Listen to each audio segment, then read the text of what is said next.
Boris targets Boris. And we are sanctioning 3 very high net worth individuals, Gennady Timchenko, Boris Rottenberg and Igor. Well, blow me down.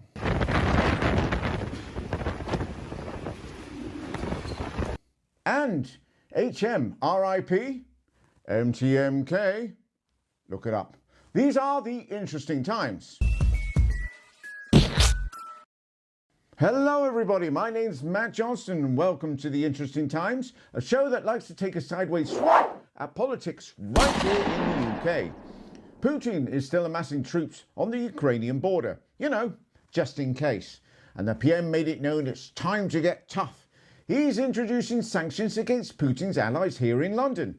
And of course, he has the backing of the head of the opposition, Sir Keir Starmer. We have failed to stop the flow of illicit Russian finance into Britain. A cottage industry does the bidding of those linked to Putin, and Russian money has been allowed to influence our politics. Putin interfering in British democracy? What can he mean? The problem for Johnson, I'll tell you what, let's just call him Boris. He loves that, right? Boris, Boris, Boris, Boris. So, Comrade Johnson is getting tough with his paymasters, and the Foreign Secretary, Liz Truss, seen here wondering if she left the gas on 3,000 miles away, went on Kay Burley's show.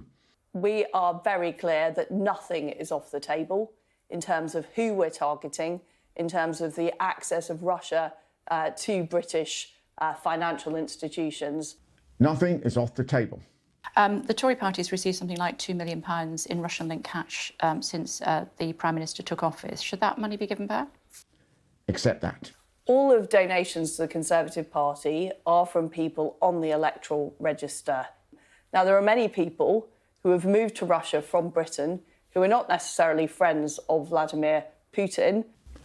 Really? Are you sure people who aren't friends of Putin willingly leave the UK to go to Russia?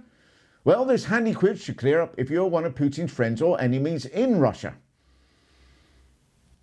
So, who is being targeted here? 3 oligarchs who are, and this guy, and 5 banks which are either used by Putin or his inner circle, and Roman Abramovich. Abramovich is already facing sanctions. Can you just clarify for me, because I was a bit confused yesterday about Roman Abramovich. Has he previously been sanctioned or not? Because the PM said he had in the House. No, he hasn't been previously sanctioned. The PM misspoke. I meant not Abramovich. But if Chelsea get to the Champions League final in St. Petersburg, they won't be able to play there. And the British team shouldn't go if it is. Well, I don't have any control as Foreign Secretary over the British football team. I mean, they will be able to play there, but it won't be in Russia. Anyway, probably. Is that it? Stop a few direct debits and make it harder for the Kremlin's London chapter to go shopping. I'm guessing Putin's quaking in his size 11 combats. It's looking like for the Ukrainians, all we are really prepared to do is stand on our porches clapping. Still, you can always rely on Patrick Christie from Fox News for a different take.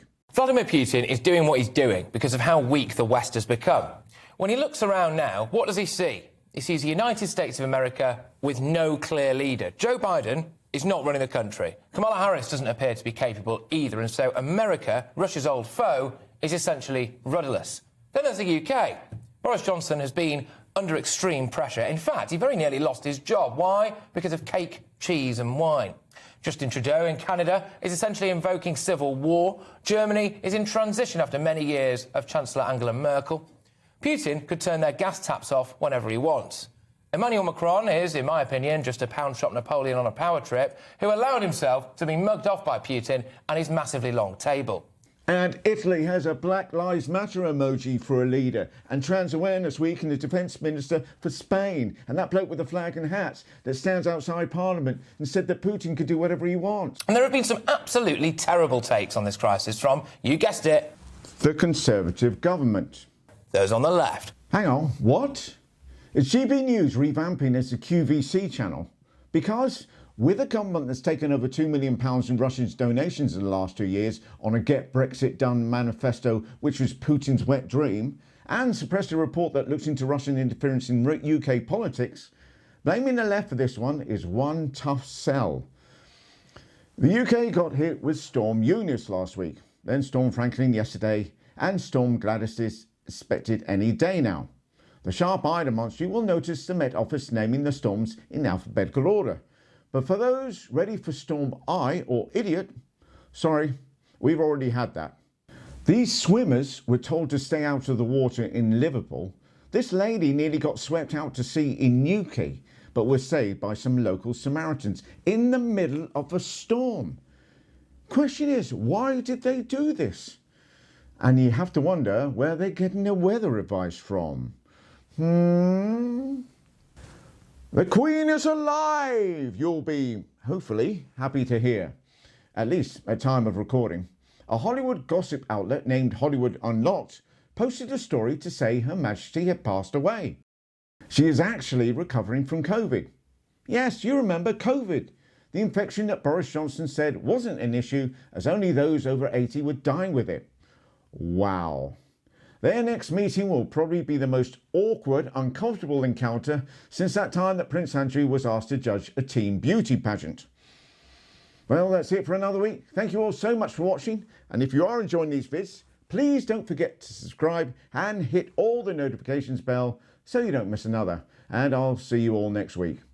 Take care.